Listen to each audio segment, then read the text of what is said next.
pick and prevail in your fantasy football league with the help of our starting lineup. At host to quarterback the show, we have Nick Giacobbe. Up next, a dual threat in Dynasty and Daily Fantasy, we have Cody Repass. And finally, working the waiver wire, we have Nick Cap. These are your playmakers that will provide you with sleepers, breakouts, and busts to help you achieve fantasy glory. This is the PrimeTime Fantasy Podcast.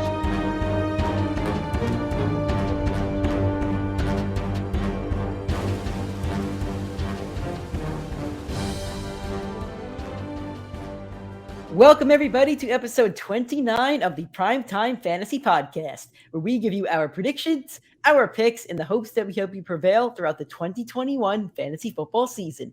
I am your host, Nick Giacobbe, and joining me is Nick Cap. Nick, it is playoff time. We're in week 15. That's crazy. How did you make out in your leagues? How are you feeling heading into the playoffs? I know I missed it. I missed in one for sure. I got one league that's still going. I made the playoffs in all except for one heartbreaking Matt Prater unnecessary field goal. That one stunk. That's an $1,800 take it or leave it winner take all league, and I did miss the playoffs. So you made it in what, 4 out of 6? Yeah, 4 out of 6. Yep. Do you know what your results are in terms of seeding, points, etc.? I know my results actually. I have a league from the 3 seed with the most points scored. I have how many people in that one? 10. Okay. I have an 8-man league where I'm, I want to say 3rd in scoring, and I'm the 4th seed. I have a 12-man league where I'm the 8th seed. Eight teams make it, where I have the 4th or 5th most points in the league. But in that league, I have Kyler, CMC, DeAndre Swift, AJ Brown, like everybody that just hit the IR this year. And then 1 seed most points in the other league. Okay. For me, in my 10-man, 1 keeper league, which is our league, I'm the 5 seed. I snuck in at the very end. Record 7-7. However, I did take over the points. At the 1st seed, at least. First in points. I'm defending my points title that I had last year. Last year, I had a much bigger lead. I had a 200-point lead going into the playoffs. This year, I think I have like a 10 or 20-point lead. But I'm right in there, man. My team's arguably the best in the league. Just my points against was ridiculous. In my 10-man dynasty startup, I ended up being the 4th seed. My record 7-7, and I ended up ending the season 4th in points. I lost J.K. Dobbins, Tyreek Hill, and Cooper missed a couple games, and so I lost Russell Wilson. So I'm pretty happy with how that team shaped up. In my 12-man redraft, which is the first year, I'm the 1 seed. I'm 11-3 and 1st in points. That team's been phenomenal. It's got Debo and Hunter Renfrow and Jonathan Taylor, Javonte. And then in my other 12-man league in a redraft for its first year, I'm the 2 seed. I'm 10-4 and I'm 6th in points, but I'm very close to a couple other people in points. I probably could have been 4th or 3rd in points. And I'm really happy with that team because I was like 0-3, 0-4. I have like Gibson, who wasn't playing well earlier in the season. I have Taylor, who wasn't playing well the first few weeks. I'm pretty happy with the way that team is shaped up too, because I really was 0-3, 0-4, and I was getting my chops busted a little bit, but I'm pretty happy that I bounced back. So good luck to you, Nick. Good luck to me. Good luck to all of you out there in the playoffs. And that's the point of this show. It's week 15. We have Saturday games. We have Sunday games. And we're going to talk about each one. We're going to give you guys that we think you should start, sit. We're going to give you lock, flop. We're going to do weekly wrap, injury updates, because we want you to advance in your playoffs, and we want to see you guys winning championships. So before we get into that, if this is your first time listening, thank you so much. We do this show usually every Tuesday, every Friday. I think it's going to be every Friday going forward. We have a holiday schedule. I'm coming home for the holidays. Things are kind of busy, so I think we're just going to do one show. 2 shows really. We have the Friday show, which is audio only, audio and video. Audio version is going to be on Spotify, Apple Podcasts, Google Podcasts, Anchor, basically anywhere where you can find a podcast. You can find the PrimeTime Fantasy Podcast. If you want video and audio, you go to our YouTube channel, PrimeTime Fantasy Podcast. And our second show is going to be live Sunday mornings. It's every Sunday. We're going to do 8:30 probably for the rest of the season. Definitely this week. I think next week too, because you're going to the Jets game. So I think we're gonna do 8:30 probably the rest of the season at that point. Yep. The last one I think is New Year's or something like that. Anyway, 8:30 a.m. Eastern time. I'm going to answer all your questions. We're going to go through each game. It's going to be a preview for each game from a fantasy perspective.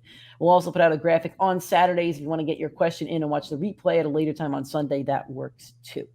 If you want to follow us and support us on social media, please do. Twitter, Instagram, TikTok, PrimeTimeFFPod, YouTube, and Facebook, Primetime Fantasy Podcast.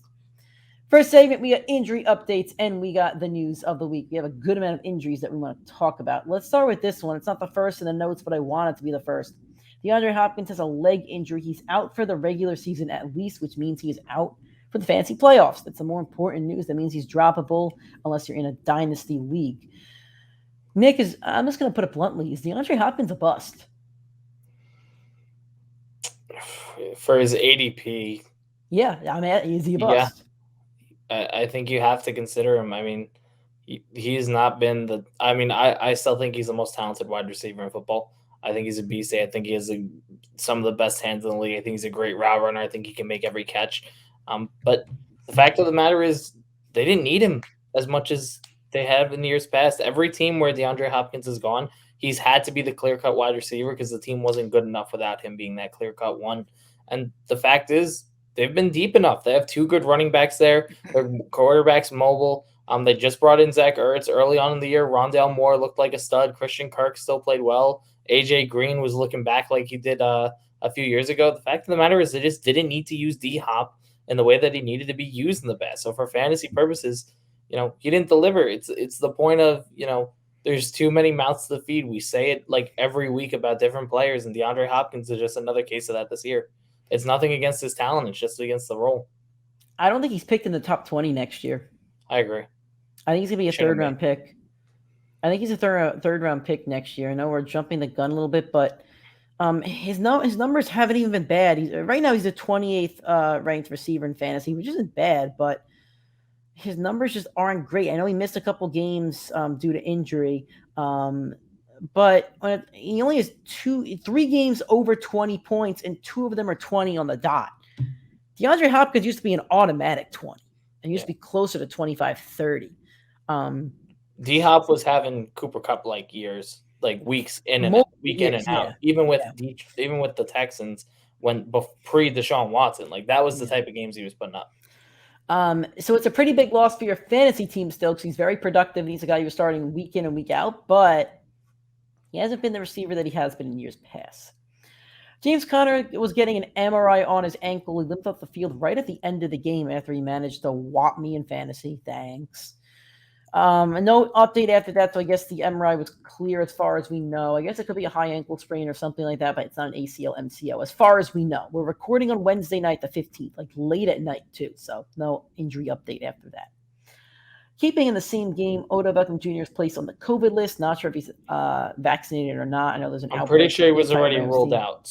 Ruled out. Okay, so you're not going to have OBJ for your for your week 1 fantasy playoffs, which kind of sucks because he's been a pretty good flex play. I think he had 17, 18 fantasy points this week. I think 10 last week. I think the week before he had like 20 something. So it's 3 consecutive weeks with a touchdown. So yeah, that's a pretty big loss. Go pick up Van Jefferson though. Van Jefferson's a sneaky pickup this week. Is keeping in COVID. Jarvis Landry tested positive for COVID. I believe Baker Mayfield did too. The Browns are just the Browns still. It's a mess. I don't even know if I'd want to play Jarvis Landry or Baker at this point. Probably not. So, oh well. Terry McLaurin's in concussion protocol. I don't believe he practiced today. We'll see if he does practice Thursday, Friday. But obviously, if he doesn't play, it's a big loss for your fantasy team. Another one that's been pretty inconsistent. I think he may have been a bust too. I think it's okay to maybe label Terry as a bust. I think people had him as being a big breakout and being a top 10 wide receiver in this league, both from being a receiver's talent standpoint and as a fantasy standpoint, but he's sitting at number 23. And I think he's played every game this year. So, I mean, I don't know. He got a concussion last week. He had 4 targets, but he did get a concussion. He had 0 points. He had a goose egg. I don't even have him on our flop segment because I didn't even see his names. He had 0. So, there you go. Daniel Jones won't be cleared for the Cowboys game with his neck injury. Giants are a MESS. They're riddled with injuries. There's not a lot of talent. There's really no positives. The Giants are a mess. And finally, Michael Carter is designated to return from the IR, one of Nick's guys. So, Nick, I just rattled off a lot of news. If you want, it's all news, but if you want to talk about any of it, I'll give you the floor. No, it's all good. I think we got a lot on the show, and we're going to talk about these guys later anyway. So yeah. All right. Let's get into the weekly wrap. Let's talk about the quarterbacks, the running backs, the receivers, and the tight ends. Studs and duds from week 14.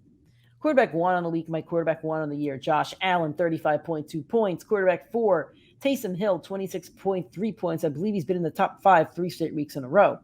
Quarterback 5, Justin Herbert, 24.9 points. And quarterback 6, Big Ben, 24.8 points. Who was your biggest quarterback stud of the week, Nick? So I don't want to talk about him as a stud, but I think he's going to get talked about because a lot of people are going to look to play him with some of these tougher playoff matchups this week.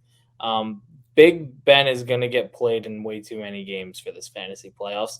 And I'm here to tell you, do not play Big Ben. He's still noodle arm. I don't care if he's getting close to 25 points. He's not going to do it. Tennessee's been a good defense. Kansas City's been a good defense. He's had a pretty good stretch since the game he missed against Detroit.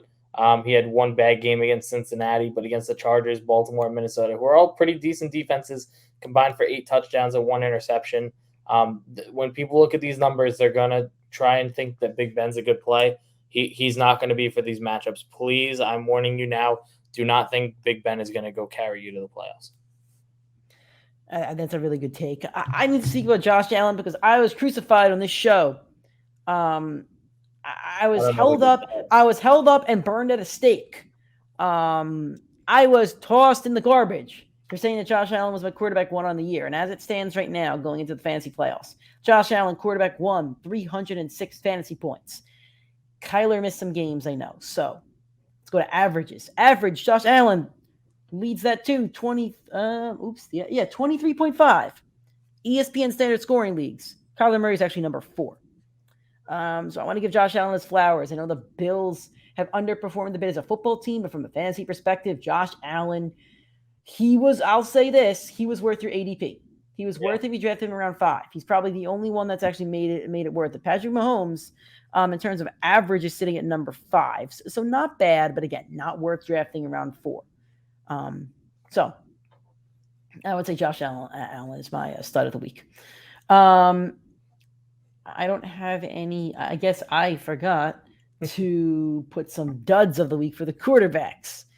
That's on me. All right. I'm going to scroll through very quickly and see if I can find I got you right now. You got them? All right.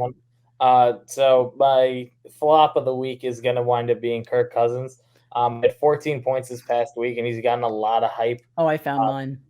He's got a lot of hype over the season because he's been a top 10 quarterback for actual purposes this year, and I think he's a QB7 or QB8 on the year. And he had a rough game this past week against Pittsburgh, goes up against Chicago, Rams, Green Bay. I'm going to talk about him a little bit later. My flop is Dak Prescott. 9.9 points against the football team that have given up a lot of points to quarterbacks and the most points to fantasy wide receivers. Dak, I spoke about it on last week's show, but Dak hasn't been that same fantasy quarterback. He's not launching 400-yard games, and I know the Cowboys don't want that, but he's not playing well. I know they won that game, but 211 yards, 1 touchdown, and I believe 2 picks. Can I just put a little bit of perspective on Dak Prescott last year real quick? So right now, it is going into the fantasy playoffs. Josh Allen has played 13 games, is at 306 points, leads the NFL. Does he lead the entire league in points? Or is it Cup? No, it's Cup, Taylor, then him. He's the most for a quarterback at 306. Dak, through 6 weeks last year, had 190 fantasy points. He had more than half of Josh Allen's in half the time, in less than half the time. He would have been on pace to break fantasy scoring records by a mile. Yeah. And he's just not that this year. Simply put. On to the running backs. Number 1, Dalvin Cook, 35.2. Number 2, James Conner, 33.5. Number 3, Rashad Penny, who wasn't broken out of glass, 26.8. Number 5, Alvin Kamara, 24.5. Number 7, Melvin Gordon, 23.1. Number 10, Clyde Edwards-Helaire, 19.2. And number 11, Saquon Barkley, 18.5. I wanted to throw those other names in there at the end because they haven't gotten a lot of love this season, but I wanted to. So, who is your biggest running back stud of the week, Nick? It's the man that runs with just as much energy as Tony Pollard. It's number 3, Rashad Penny, coming out of absolutely nowhere. I'm going to say it. I'm playing Rashad Penny in the playoffs. I have no problem with it. I think that for the Seattle team, he provided some bit of juice that they needed. Against Aaron Donald? Against Aaron Donald next week? Yep. I'm playing him against Aaron Donald. I have no problem with it. I think Penny's going to have a fine day. I'll flop it because the Seahawks are only going to score 10 points.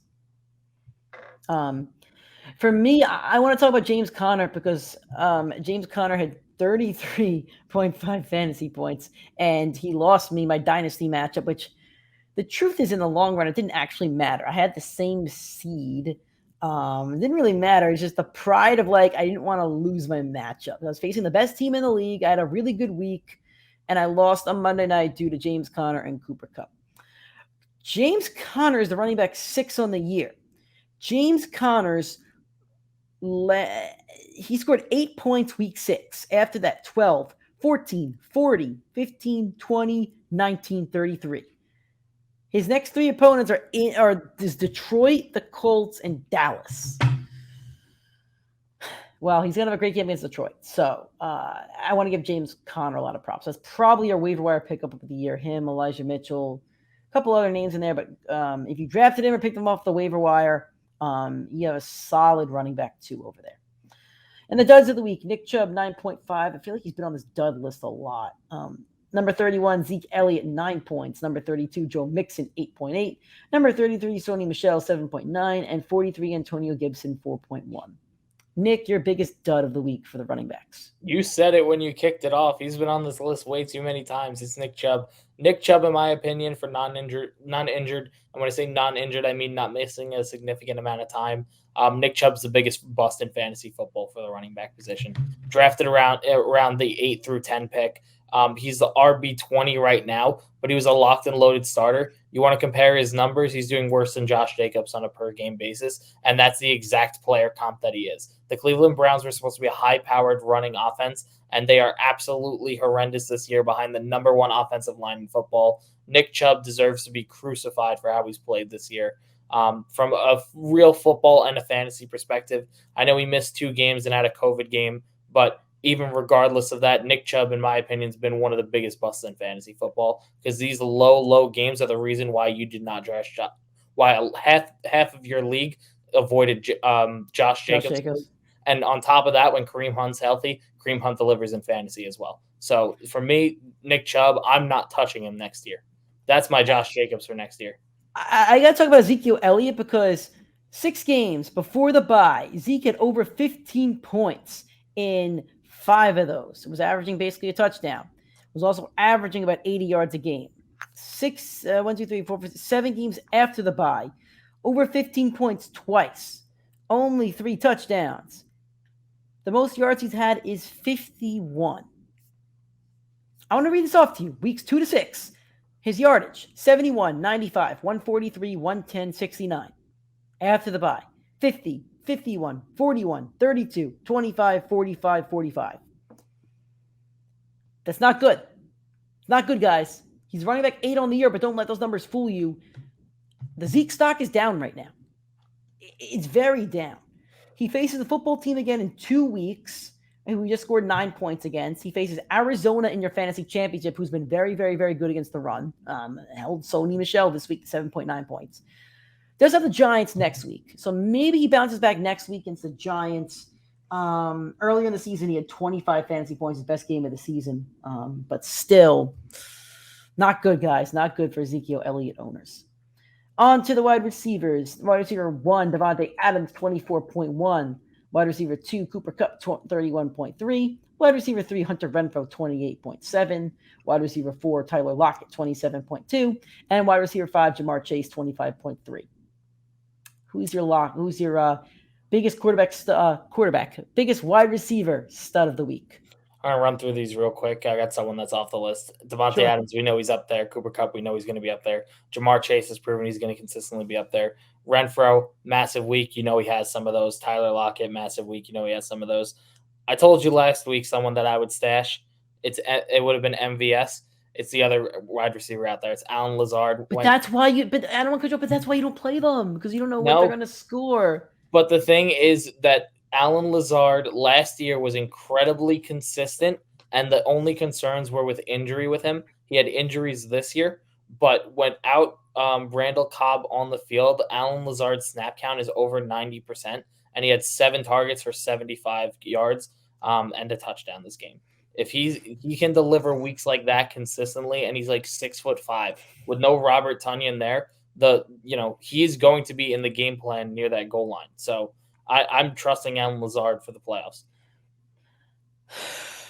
I feel like you're gonna regret that take in like a week. All right, we'll see.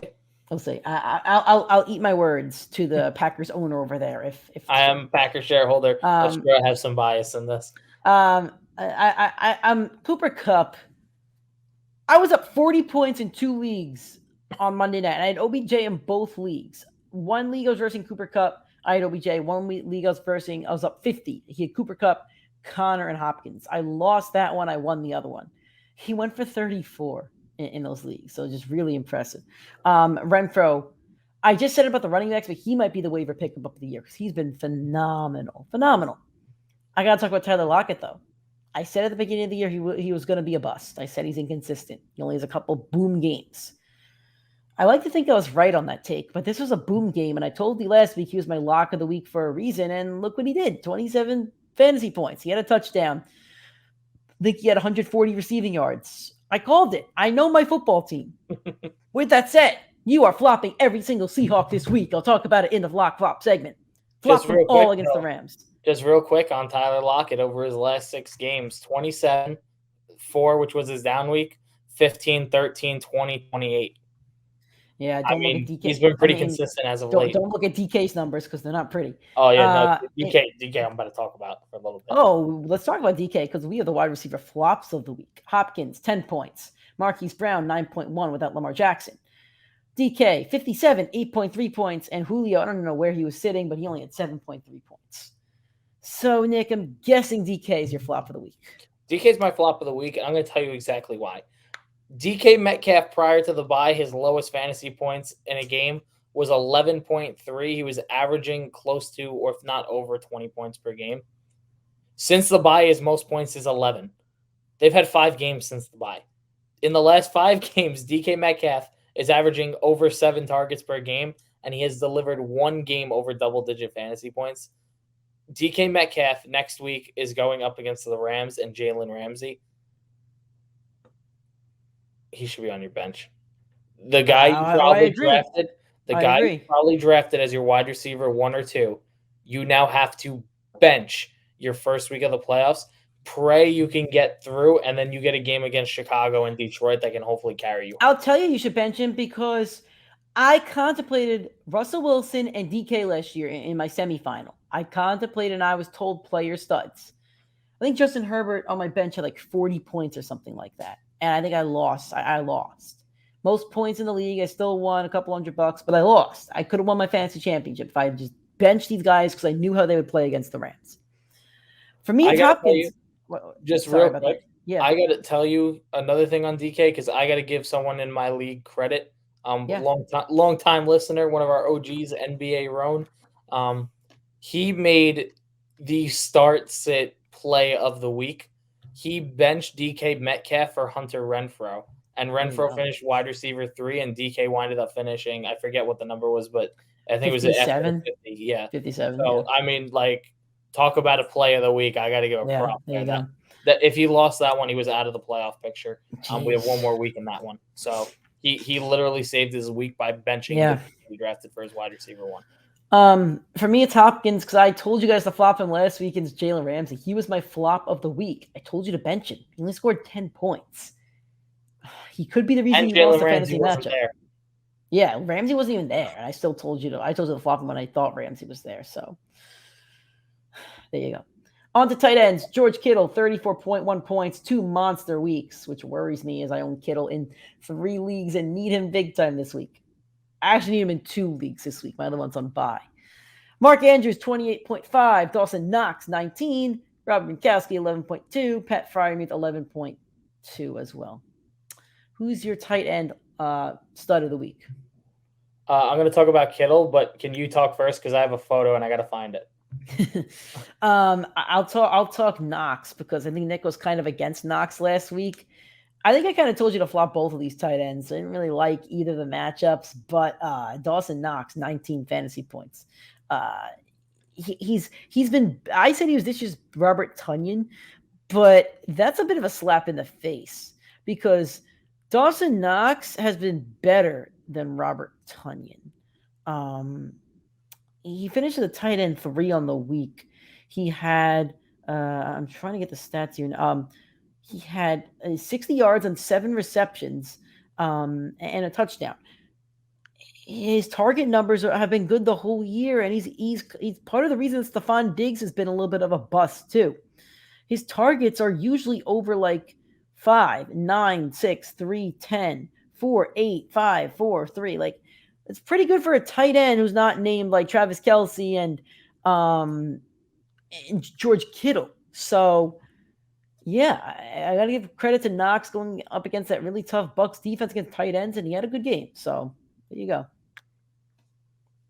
Let's see this picture. What do we got? The picture had some stats on it that I wanted to pull. I saw this while scrolling Instagram the other day. Let's hear it. I had this graphic specifically for this segment. So over the last 6 games that every tight end has played, George Kittle in targets ranks number 2, in receptions ranks number 1, in touchdowns ranks number 1. Is the only player that scored over 100 fantasy points, and he's at 125. He's at the only tight end averaging over 16 points per game, and he's at 21. And Travis Kelsey is at 12 over that span. Last week I said Travis Kelsey might be my only person the only non-running back that I'd feel confident drafting in the first round after this year. I don't know if I can say that anymore, knowing that George Kittle's on that kind of a pace. Let's talk about Travis Kelsey because our busts of the week, our duds of the week. Travis Kelsey, tight end 24, 5.7. Foster Moreau, tight end 30, 4.3, and Tyler Conklin, tight end 31, with 4 points. So I want to talk about Kelsey. His position rank is 2. He's only at 5.7 fantasy points the last 2 weeks. Like, I don't remember the last time that Kelsey had 2 duds in a row. And This is his 4th dud of the year. He also had 4.7 and 6.3. Now, he has had over 15 fantasy points just about every single week. 1, 2, 3, 4, 5, 6, 7, 8, 9. So I'm not telling Kelsey's a bum. He's still been a great tight end and a great player on the year, but just really weird to see him go out there, especially against the Raiders defense. It's not very good and just have a really bad week. Just very, very weirdly, it's such a good matchup, and he just flopped. And the Chiefs won big. They won by 40 points. And Kelsey and Hill are combining for 15 fantasy points. What a wacky game I'm pretty sure they combined for 10 on the dot. What a wacky game script right there. Yeah, I mean, mine's on Travis Kelsey. The Kansas City Chiefs have gotten their defense together and haven't needed to pass the ball. This week, you're not going to be able to see our analysis because they're playing on Thursday, but you're locking Travis Kelsey in every week. But my God, should you have fear in your eyes for these playoffs, knowing that that's the type of team Kansas City is, where they do not need to pass the ball to win, and that's taken away from both of those studs that were drafted within the top 14 picks. All right, tight end flops of the week. Yeah. Well, actually, no. Was it? I was misreading on lock flops. All right, let's get into lock flop. One guy we think is a lock for the week, and one guy we think is a flop. Let's go quarterbacks, Nick. Who's your quarterback lock of the week? Mine's Kirk Cousins. I told you exactly why earlier. Kirk Cousins, a lot of people are going to be worried after this bad week. Guess what? Kirk Cousins, prior to this past game, has thrown a total, or he was a quarterback 6 or 7 prior to this past week. Is the quarterback 8. I think people are going to worry. He's playing on prime time. Everybody's going to be scared of it. That was the only thing that made me consider changing my decision to flop him. But PrimeTime is up against the Chicago Bears. The Chicago Bears played pretty well this past week, letting up 45 points. I have no concerns whatsoever. I think he delivers a massive week for you. He's been extremely conservative with the ball this year. 3 picks prior to this past week where he made it 5. I'm not worried about him. I like that way the offense is moving. Even without Thielen, they have no problem getting the ball down the field. I think Kirk Cousins gives you your Monday Night Miracle. Give me Tagovailoa against those New York Jets. The Dolphins have been on a bit of a win streak as of late, and I think Tua is going to play a big role in this Jets game. I think Myles Gaskin went out to COVID, I think, today, if I'm right on that. I think I saw that. So Tua may have to throw a bit more, and I'm not really worried about that. I think Tua is going to get you 20-plus fantasy points. I think Tua is going to be a top 15 quarterback. If you need to stream, or if you're like me and have Russell Wilson and you don't want to play Russell Wilson, I would consider playing Tua this week over a guy like Russell Wilson. So, Nick, who's your quarterback dud of the week? Since, you know what, I'm going to take this. I'm talking Russell Wilson. Russell Wilson's going to be a big-time dud this week. He may not get you 10 fantasy points. He may not. I think he's going to hover around 15. He does not play well against the Rams. He hasn't played well against the Rams in like 7 years. He's not playing well on Sunday. Seahawks are going to look miserable. They're going to lose by like 20 points. I don't know if I could be home for this game. I don't even think I could watch it. It's going to be sickening. I want no part of this football game from a fantasy perspective or as a Seahawks fan. It's going to be sickening. Bench every single Seahawk if you want to advance in the playoffs. I'm telling you from experience, I lost in the semifinal last year because of this reason. I'm telling you to bench him. It's not going to be pretty. It's going to be messy. It's going to be Aaron Donald bear hugging Russell Wilson for 40 minutes. No good. I told you people this last week, and I'm going to reiterate it. Joe Burrow is droppable in fantasy because there's not a week you're going to feel confident in these playoffs playing him. He has Denver this week, who's number 4 against quarterbacks. Joe Burrow, since his bye week, over the last 4 weeks, is averaging 260 passing yards per game, which is pretty good. But he has no rushing upside, has not cracked 12 rushing yards since the bye, has not cracked 20 all season, has 2 rushing touchdowns this entire season, which came over the last 4 weeks, which might look good, but when you realize he's had 2 rushing touchdowns on the whole season, you know it's an outlier and it's not going to happen against this Denver front 7. Denver has been phenomenal this year. Since the bye, Joe Burrow's averaging 16 points per game. If you take away those 2 rushing touchdowns, he's around 11 points per game. You're not trusting that going up against a top 5 defense in the NFL. I'm trusting that, actually. I'm not trusting it. I can't wait to come on next week and tell you, Nick, I'm sorry you lost your playoffs because you played him. Well, my other option is Russell Wilson, and he sucks. So Russell Wilson does not suck. He's a bum. He's a bum.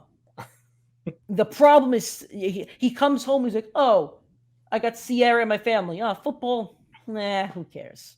Who cares? I'm kidding, by the way.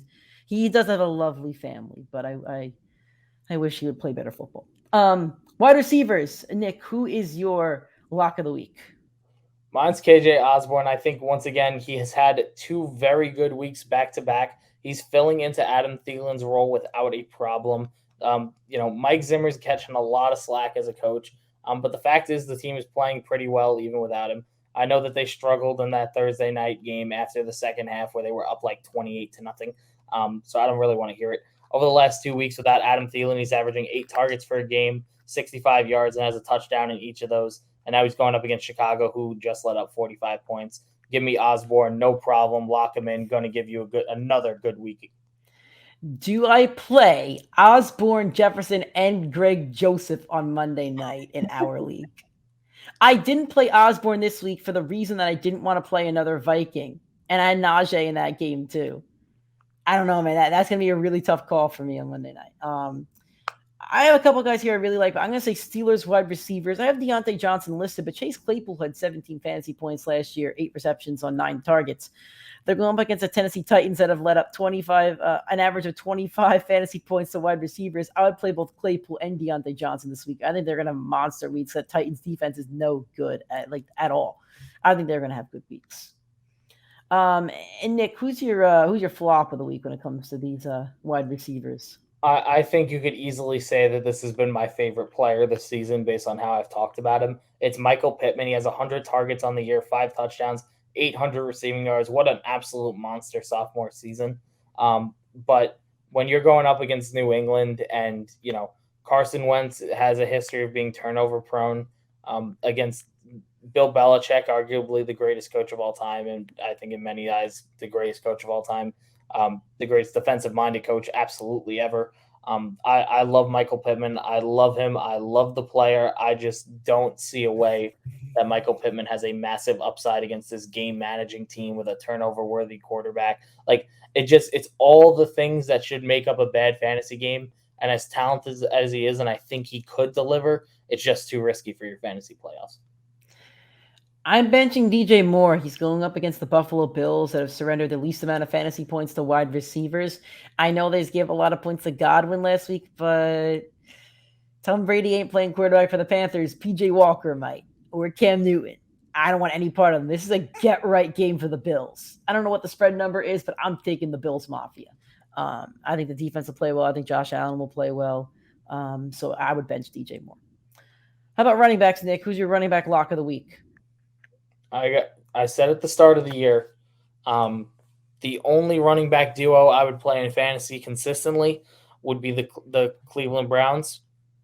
I'm off that take. The only team I take now is the Denver Broncos, Melvin Gordon and Javonte Williams. I'll lock both them in. Cincinnati is not good against the run, and the two of them have been top 20, both of them, top 20 fantasy running backs this season.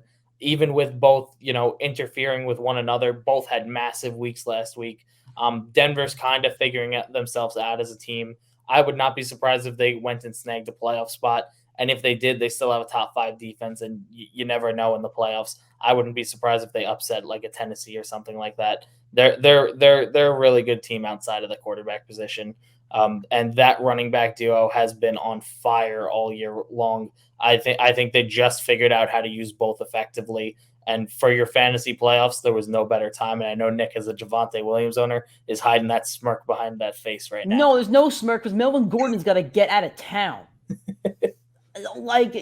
Good job, dude. He had a good week. But, I'm a Javonte Williams owner in 4 leagues, all 4 of my leagues. If Melvin Gordon, hypothetically, if I, snuck into Melvin Gordon's house and, here's a laxative on Saturday night, I would win all my matchups this week. And then Melvin Gordon has a good week of practice, and I'm like, here's another laxative, buddy. Just 3 weeks, all right? Just 3 weeks worth of laxatives on Saturday nights. That's all we need. I don't want him to get hurt. I don't want an ACL. I don't want him to go to jail. I don't want anything like that. Or you know what? Maybe he could take time off because I don't know. Maybe he wants to spend time with the family. I don't know. Just something to get him off the field for the next 3 weeks. Not a negative reason. Just get off the field for 3 weeks. Maybe I don't know. Whatever the reason is. I want Javonte Williams to man that show. James Conner's my running back lock of the week because he's facing the Detroit Lions, who have given up the 3rd most fantasy points to fantasy running backs. I spoke about him earlier in the news or in the last week's weekly wrap, so I'm not going to talk more about Conner. I'll let it be, but yeah, start James Conner. Nick, who's your running back flop of the week? It's James Robinson. James Robinson, I told you this past week, his workload is so concerning after everything that transpired with that Urban Meyer situation. I don't care how desirable the Houston Texans matchup looks. Houston beat them once this season. I wouldn't be surprised if they do it again. And Trevor's going to have to pass in this game. James Robinson, his workload, his target share, him being on the field, all that's gone down. He had the most desirable playoff schedule, at least the start of it, going up against Houston and the Jets. You cannot comfortably play him. There is no justification to play James Robinson after what he's done these past 2 weeks. And even if he goes off, you're going to be pissed because there's no reason he should. He's had 14 carries over the last 2 weeks. That's it. That's his workload. And you cannot justify that being on the worst team in football. You can make legitimate points, although I really do like that matchup. For me, I'm worried about the number 3 running back. Yes, the number 3 running back on the season, Leonard Fournette. He's facing the Saints that have been the best defense against fantasy running backs. And if I'm looking at Leonard Fournette's numbers this year, he's only scored under 10 fantasy points twice. Week 3 against the Rams and week 8 against New Orleans. He's now up against New Orleans again. This is a nightmare for your playoffs. A guy that's basically been averaging, just eyeballing at 16, 17 fantasy points. That's a big, big loss if he's only going to get you 10 points. So yeah, Leonard Fournette's my flop of the week. So let's go to wide receivers, Nick. Tight ends. Who is your tight end lock of the week? You talked about Tua earlier. I'm talking about his partner in crime. It's Mike Gesicki. I know he struggled in some recent weeks. He's been so inconsistent all year. But the Jets have been horrendous against the tight end position. He's averaging over 7 targets per game. I know Nick's favorite game of the year was a 7-target, 0-point game. But against the Jets, that's not going to happen. The Jets are going to allow Mike Gesicki to catch some balls. He might find the end zone this game. He hasn't been too much of a red zone threat. Because the Dolphins haven't been, but the Jets defense has been horrendous. Miami's going to hang points on them. There's every reason to play Mike Gesicki in this matchup, especially coming off a week where he just had 11 targets. I'm going to say Ricky Seals-Jones. I know he hasn't played well. He hasn't had over 10 fantasy points since week 7, injury, and the targets, etc. However, he's now going up against Philly. And Philly's let up the second most fantasy points to tight ends on this season. So I love the favorable matchup. Terry McLaurin is either going to be out or banged up with a concussion. I think Taylor Heineke needs to lean on his tight end. So I think Ricky Seals-Jones can get you 10 fantasy points. If you need a streamer, he may be your backup and you need a streamer. I think Ricky Seals-Jones can get you a really solid number in your tight end slot. So, Nick, who's your flop of the week for tight ends? So this rookie tight end, we're both talking about rookies. You got to guess which one. Had a hot stretch, a really talented guy. Had 7 catches, 4 catches, 5, 5, 4. That was his hot stretch. No, it's Pat Freiermuth, the guy out of Pittsburgh. Everybody loved this kid, and he's a hot commodity. Over the last 3 weeks, he has 11 targets in total, and he's caught most of them, but it's all come from red zone work. And he's going up against Tennessee, who's been a top 5 team against the tight end position, and Tennessee's defense has been ridiculously good this year. They just had it coming off a shutout win. They're not going to get shut out, but if you're only going to get 4 targets in this game and you do not find the end zone, there is no way you're delivering a good enough fantasy week. For me, it's going to be Kyle Pitts. I hate the Falcons. Talked about it before. Going up against the San Francisco 49ers that have allowed the least amount of points to fantasy tight ends. Kyle Pitts is at under 10 fantasy points 3 of the last 4 weeks. He had 11 last week against Carolina, but I don't think he gets anywhere close to that against San Francisco. I think he gets really limited, and I think they really hone in on him. So I'm worried about Kyle Pitts this week. All right, we're going to end the show with a rapid fire. Start, sit, one player from each team, each game. Let's get to it. Nick Chubb or Josh Jacobs? Nick, I don't know if you knew about this when you made your point. Did you? Let's go behind the curtain here. So when I was looking through the show notes and I saw Nick Chubb there, I knew I was going to talk about Chubb, and I scrolled down and I saw this comp, and I was like, this is exactly. Oh, so you stole it. No. This is exactly what I was thinking, and I saw it, and I was like, this couldn't be more perfect of like a okay. But yeah, I'm going with Josh Jacobs. I think they offer more upside to find the end zone, and that's apparently what you're going to need in this matchup. So I'm going with Josh Jacobs. I'm playing the matchup, and I'm going Nick Chubb. I think that the Pound the Rock and the Raiders have led up the 6th most fantasy points to running backs. They just let up a lot of points to Clyde Edwards-Helaire. I think it's Derek Gore and also Darrell Williams. So I'm going to take Nick Chubb. I don't know who the favorite is in this game, but I'm taking the Raiders. I don't care. Yeah. I'm taking the Raiders to win this game. Yeah. Carson Wentz or Mac Jones? I'm taking Mac Jones. I'm taking Carson Wentz. Colts defense is pretty good. They shut down Josh Allen a couple of weeks ago. I think they're going to shut down the rookie. I got the exact opposite. I think Bill Belichick knows how to shut down average quarterbacks and below. And I love Carson Wentz. I think he's been good, but I just think he's still an average quarterback. I don't think you should play either of these quarterbacks. Just so you guys know, don't play either of these quarterbacks. In a super flex, you might be able to get away with it. But that's it. Tyler Lockett, play Tua in super flex. Tyler Lockett or Van Jefferson? Van Jefferson to the moon. Seahawks defense stinks. Don't play any Seahawks. Tyler Lockett, he's been pretty hot. DJ Moore, Stephon Diggs. Both teams really good against the receivers. I'm gonna take Stephon Diggs though. I just flopped more. So we didn't talk about the news, but Sam Darnold is coming off the IR. I don't think he's ready to play yet. I think they said he wasn't, but there's too much uncertainty with that quarterback position. I don't know who's the starter there. And when you don't know who the starter is, you got to go take the guy that's been the QB1's partner in crime. So take Diggs. All right. Amon-Ra St. Brown or AJ Green? I'll take AJ Green because the Detroit Lions defense is horrible. I'm playing the matchup. I think the Cardinals run this ball into the ground. I don't think they need to pass much in this game. The Lions are playing from behind. Give me St. Brown. Michael Carter or Myles Gaskin. Gaskin may not even play. I'll just say this now. Don't only jet playables Michael Carter. And from the Dolphins side, I'm going to flip this. Michael Carter or Jalen Waddle. Let's do that.